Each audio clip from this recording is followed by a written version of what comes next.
Hey, this is Coach Colette, and I'm really excited to let you know about a new segment. It's called Coach Chat. It's where I have conversations with fellow wellness experts, entrepreneurs, and other leaders in their industries who are seeking to help female founders, women of color, and people in communities of color in general to be more healthy, to be more vital, to be more vibrant, and to be more successful. So for this first episode, the launch of Coach Chat, woohoo! I'm excited to share my conversation with Dr. Angela Clack. She's a licensed psychotherapist, and she is based in South Jersey. And we have had a wonderful conversation about our personal journeys. We actually got pretty candid about our personal journeys with mental health and self-care as Black female founders. So listen up.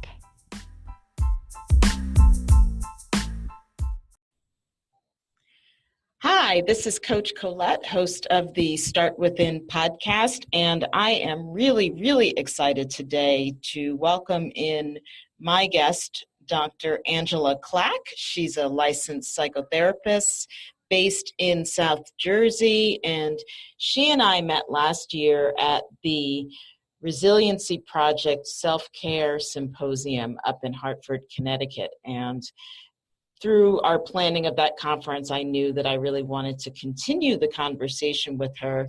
She is the author of Women of Color Talk, Psychological Narratives on Trauma and Depression. So I'm excited to welcome you to this podcast, Dr. Angela. Hi, thank you. I'm excited to have this conversation. And yes, it was a good time up in Hartford. Hartford, right? Were we in Hartford? We were in Hartford. I know. It's hard to remember sometimes, right? I know it's Connecticut, but I had an awesome time. That was such a great event. And I love networking with people that are not always in the mental health field. That to me is exciting. That's fun. I get to have a whole nother level of conversation. So that was a good time. Yes. And so I'm excited today to talk about mental health as Black women, as, founders or, owners of our own businesses, and really talk about what are some of the strategies that you recommend or that you use with clients, as well as your personal experience, like the personal experiences that I've had as well. Okay, sounds good. Awesome. So how long have you been a female founder or owner of your own practice? So I'll preface it this way. So I've been in the mental health field for 20 plus years. I'll say about 25 when I started out after I got my master's. But actually as an entrepreneur and businesswoman and CEO of my own private practice, the last 10 years. I've always worked for someone or some other group I was a partner or a part of, and then having established my own private practice, I want to say maybe just slightly over 10 years. And was that an intentional decision? Like you said, okay, I'm ready to jump out onto my own and launch this private practice? Oh no, Coach Colette, it was not. It never is it? Was quite an arduous task. But I like the fact that we're talking about this, because what helped me to take that leap of faith was getting a coach. At this time I had been working for one of the state facilities in New Jersey for about 8 years. And I knew it was time to do something else. But there was, security in that position. At that time I was like a lead clinical supervisor, and it was making decent money. I can't say I was making, a lot more than I think I am now, but it was decent money. And I really liked what I was doing in terms of oversight for the mental health care of the committed youth. So those who have committed some kind of offense and were incarcerated. What helped me to move was that there was a shift in the philosophy of treatment with the care of the youth there. And it came down to the point where my license, well, the mental health department as a whole, our licenses were on the line. So the powers to be that weren't mental health were making some very, very risky, poor, impulsive decisions, and it caused all of our department to be called on the carpet in a lawsuit. Wow. And, just by that alone, all of us had to go through the depositions and all of that. And I knew then that the direction that this was going in was not, it was going to rob me of my ability to do my job the way that I knew ethically and morally it should be done. And so I kept hemming and hawing the whole time. My husband kept saying, "What are you waiting for? I told you to do just 5 years ago." So there was the pressure with that. And finally, I got a coach. She helped me really to gain the emotional strength to believe in myself and to believe if I took the leap of faith that what I had hoped would happen would with hard work. And that's what I did. I worked with her, and I actually transitioned into my private practice. So I started out full-time, leave my full-time job, rushed to an office I was renting for 2 evenings a week. I went from 2 evenings. The practice grew quicker than I thought, which helped me to transition out. So it was really a push from a bad situation into where I am now. Right. And I love what you're saying about the leap of faith and then getting support to take that leap of faith. And it sounds like the coach that you were working with was doing something that I love to or aim to do with my clients, right? It's like holding the space bigger than you might have even imagined it or seen it at that moment in time. Absolutely. Yes. So it sounds a little like you kind of had at one point kind of like a little bit of a side hustle and the full-time thing. So, and there are a lot of, I know, people out there that are doing that. Was that stressful? Were there things that you did to maintain some kind of balance during that period? No, back then I wasn't even aware as much as I have been in the last 10 years about self-care. It was a hustle because I was working, in the commute from that facility to my private practice was an hour and a half.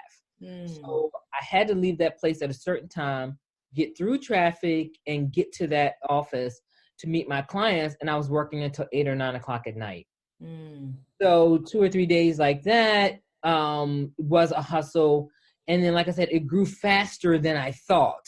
So sooner or later, I knew that I had to come out of there full time. And so eventually I knew I couldn't keep leaving like my job 2 or 3 minutes early just to get on the road. I was shortchanging myself somewhere. Right. So it was a bit of a hustle and it was pretty stressful. And self-care was the furthest thing from my mind. I was very focused on getting that practice up and running. I knew nothing about the business part. That's where I really think that clinicians that are becoming entrepreneurs or the entrepreneurial clinician, you don't get business knowledge and business practical information in graduate school. And so I was learning as I was going along. And so I made a lot of mistakes that cost me time. Right. And time translates into money. And so there's a lot of things that now I don't regret because it taught me things that now I know I pay people how to do. Right. But at least I know what they're doing. Got it. So when would you say the self-care light bulb turned on for you then? Let's see. If I've been in my private practice 10 years, I want to say about maybe halfway through. Okay. So in the last 5-6 years, has it been like, okay, I'm sure I'm not supposed to be running like this. I'm sure that I'm missing more sleep than I need to. I'm probably gaining weight because I'm eating in the car. When I started to know my health was affected, then I knew like, okay, this has to change. Right. So how do you nurture your own mental health and physical well-being now? So now I'm so much more intentional about how I schedule my clients, creating enough breaks in my schedule, making sure that I am drinking my water and taking my vitamins, And when I can, getting in walks in the afternoon in between my clients. And then if I can't, then I just ultimately have to wait till I get home. Mm-hmm. But those kind of things, that more intentional things that I really, and for me, I like doing things socially. So going to conferences for me is as much information as is social, the social kind of connections that I like. Mm-hmm. I love reading. I love traveling. So I try to now build in things into my practice so that now I have freedom and choice to do things that I want to do, mm-hmm. while I'm also working on the things that need to get done. Right, right. And in some ways, I think, and myself included, right, how is it that we are walking our own talk, right? The things that we might recommend or suggest that our clients do to maintain and nurture their mental health and physical well-being. It's like, how do we build time in our schedules, like you're saying, to do the same? And that's the other thing that convicts me, is that when I'm talking to a client that I am encouraging or instructing or recommending self-care and healthcare, that I may be saying something to them where I've slipped. And I'll try to be very transparent. I say, look, I've kind of fallen off of my walking schedule, or I don't drink as much water as I need to, but I'm telling you how I learned from my mistakes. So sometimes that helps me to remember, okay, never, and that's one thing I taught myself a long time ago, never ask a client to do something you wouldn't do. Oh, that's good. So, if you're not going to, if you're doing, and I learned this when I was in graduate school, where they used to do the old shame attacking exercises as part of a abnormal psych class, where you send someone on this behavioral experiment where they do something really silly in the public, that typically would be interpreted as shame, but the person kind of goes through that process and realize, oh, it wasn't so bad at all. So we would give people really crazy things. I want you to go stand at the top of the elevator tomorrow and scream, I am whatever, right? And I thought, I wouldn't even do that. So I'm not going to give someone an assignment of something that I wouldn't do, no matter how effective someone said it would be. So right. Now when I think about what I'm giving people, I consider the context in which, they live and how they function and how they're coping, and try to get as close to some kind of challenge for them. But if I know I wouldn't do it myself, I'm not going to put someone else under that kind of pressure. Got it. Yeah. And I think that there's a whole concept of shame. Like we could have a whole nother episode just on shame. That sense of, although what I'm hearing from you is like, how do we set stretch goals, right? Or stretch opportunities for our clients so that they can step out of their comfort zones and hopefully gain some insight and perspective without this aspect of shame or judgment or guilt. Exactly. Got it. So what, if anything, do you think is unique for Black female founders or, Black owners of small businesses when it comes to mental health or even physical well-being? Are there things that we maybe could pay more attention to, or there are areas where we're actually doing maybe really well? Oh, so that's a really good question. The first thing that comes to mind is our physical health. And the numbers of women who are suffering and or have had some kind of heart issue, whether it's a heart attack and they're on disability now, or some kind of heart arrhythmia. And it's often connected to their weight. Higher cholesterol, which we know if we unpack it, it's high stress, it's poor eating, and it's lack of exercise. Well, that comes because we're working 12 to 16 hours a day. We're taking care of our children. We're leading very overscheduled lives. I think that's where we have to pay more attention to our health. We're doing a lot as founders because we probably are doing everything in our business until we set up these systems. Once we get systems in place, like hiring an accountant, so we're not doing that, and hiring a marketing or social media person, so we're not also doing that. Once we put systems in place, it frees us up to do other things. But in the beginning, we're doing everything. Right. And I think that level of stress is where we need more support to be able to do that successfully. Exactly. Yeah, I would definitely agree and think of the times where I've had support in my business, whether it's from interns to other coaches or associates, and it really does impact my mental well-being as well. That sense of, oh wow, I can delegate that. That's not on my plate, and I can focus on other things. Mm-hmm.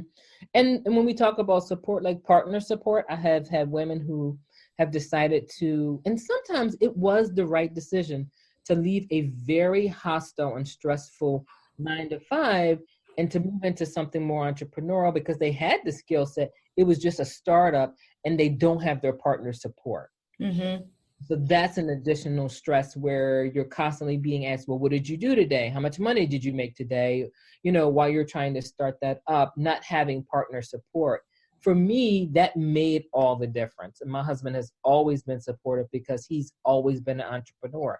Oh. I was the one with my feet dug in the sand and saying, no, but what about this? And what about that? And, you know, the security of that. And finally, when I first found my first office, and he said, if I took away every excuse that you had, would you still not do it? Mm. And the excuse at the time was, I don't have the money. He goes, so if I take away that, would you still not do it? So every excuse that I came up with, he had a solution. Started to run out of things. And I was like, I had to trust him. He says, okay, I got that. Let me help you start up. And I said, okay. So it was like, you know, if it wasn't for him, I probably would have still delayed this process. Right. I knew what happened.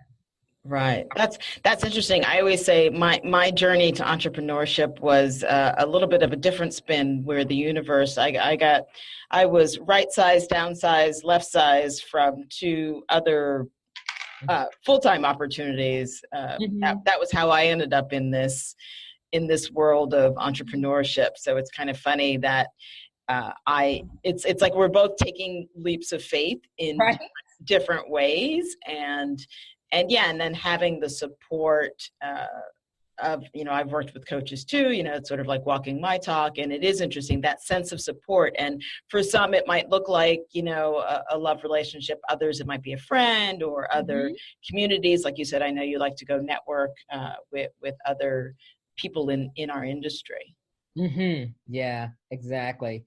And, you know, when you meet other people who've walked in your path that you're trying, you're like, oh, okay. So if you guys can do it, there, you know, I see myself being able to. When you see someone who's already done it and says, hey, there are some things you need to know, but I have every faith in you, you know? Mm-hmm. I'm curious because I know that there are conversations that are being had about Black women in the workplace and challenges that we face in that arena. I'm also curious, again, as a female founder, like what have you seen, either for yourself personally or through clients? Like, what are some of the stressors that women are bringing to you as being an entrepreneur, or maybe, you know, running the side hustle and trying to launch? The number one thing that I have seen, not only personally, but for the women that are coming to me, is women who are in positions, women of color who are in positions, and their superior or administrator or manager, whoever's above them, who is less well-trained, who has less education, who has less knowledge and information, is undermining who they are. Who is subjecting them to undue and sometimes unreasonable demands. And short of being outright and overtly gender biased and racially discriminating against them, they're right up against that wall where that's happening without it being so obvious that the person could be brought up on an EEOC complaint. But the women they are so stressed because they're biting their tongues.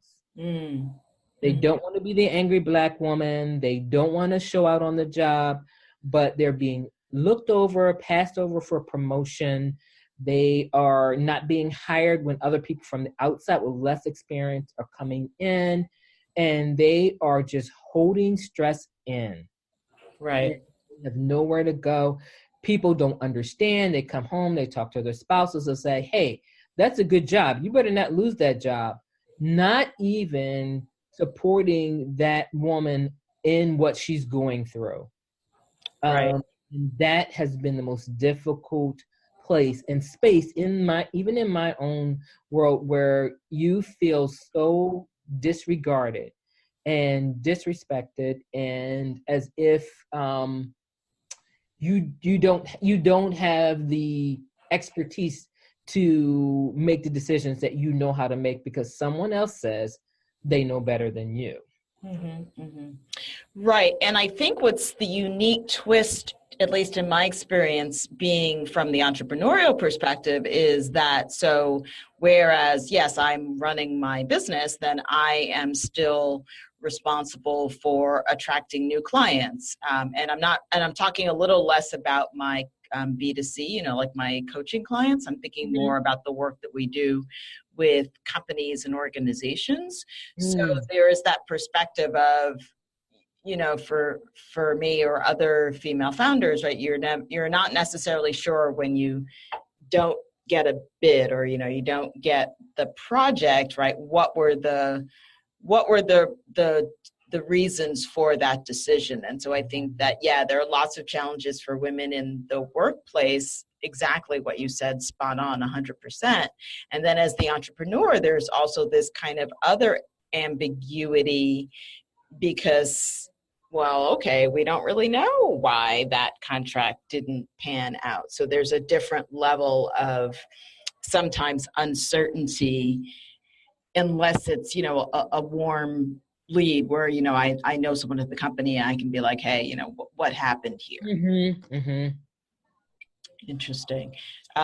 So I know that you are passionate about helping to reduce the stigma for people of color who seek mental health treatment. How do you think we're doing on that as a community? Some days I feel like, wow, we're getting better. And then other times I'm seeing things that says we're taking 10 steps backwards. I think we're getting the information out there. I think we're not getting it deep enough into communities that really need it.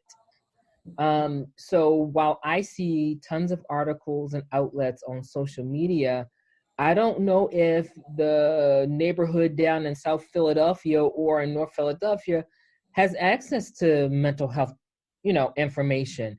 So while we're putting it out there, we're doing networking events, we're doing conferences, I don't think that everybody's getting it. I think sometimes we have to get in the communities to get this information out there.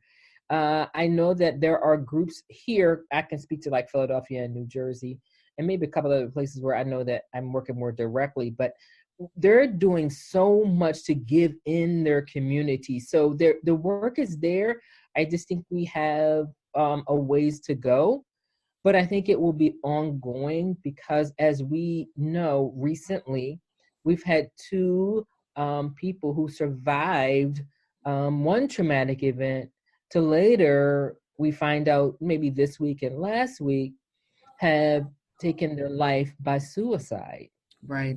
And so with all of the information and the hotline numbers we have out there, we have the national hotline numbers for suicide, and there are other apps that people have created for mental health, particularly for young people.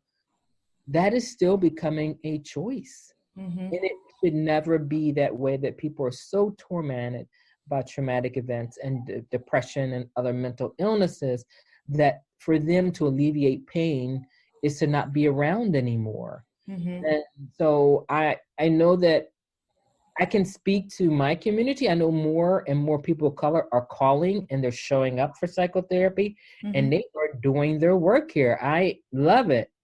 But I bet for everyone I get here, there are 10 who aren't getting anything. Right.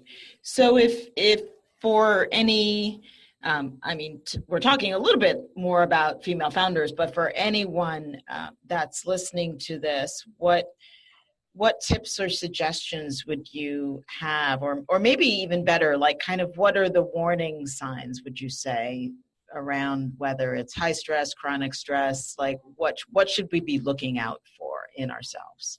Yeah, the first thing I would say is a real demoralization. Like things just don't seem to be working well. They don't feel like they have any kind of support, whether it's on their jobs or in their families. and they're starting to have really, really negative conversations in their head around, I can't do this anymore. This is horrible. This is too hard for me. I feel alone. And the helplessness and hopelessness are high indicators for persons who are considering suicide. So we want to be mindful of that. I think for me, the body talks. Many of us are physically and emotionally exhausted, but we won't stop. We keep pushing, we keep moving. We don't even stop long enough to check in with our own bodies when we're sick. We show up to work sick. We don't want to miss work, or we're afraid that we can't miss work. So we're showing up in places and we're not even feeling well. And the body talks, the body's telling you. And I have a lot of folks who don't sleep. They say, well, I don't sleep because of this, or I don't sleep because of that. And I often say, eventually your body will shut down. You can wear it down or it will shut down. If it shuts down, you're probably going to be in the hospital. Right. You catch it and you work on how to bring it into some kind of stability, then you probably can manage it on your own. So either you shut your body down or it will shut down on you. Right. So those are the kind of things I look for people whose immune systems, they constantly seem to have some kind of cold or something's breaking out on them, because they don't realize that internally the stress manifests externally. So that's another kind of, I think education around what does stress look like is also a great conversation for people who think that stress is just breaking down. Well, no, there are steps before that. We can catch it before it gets to the point where people break down. And that's general education. We do wellness talks all the time.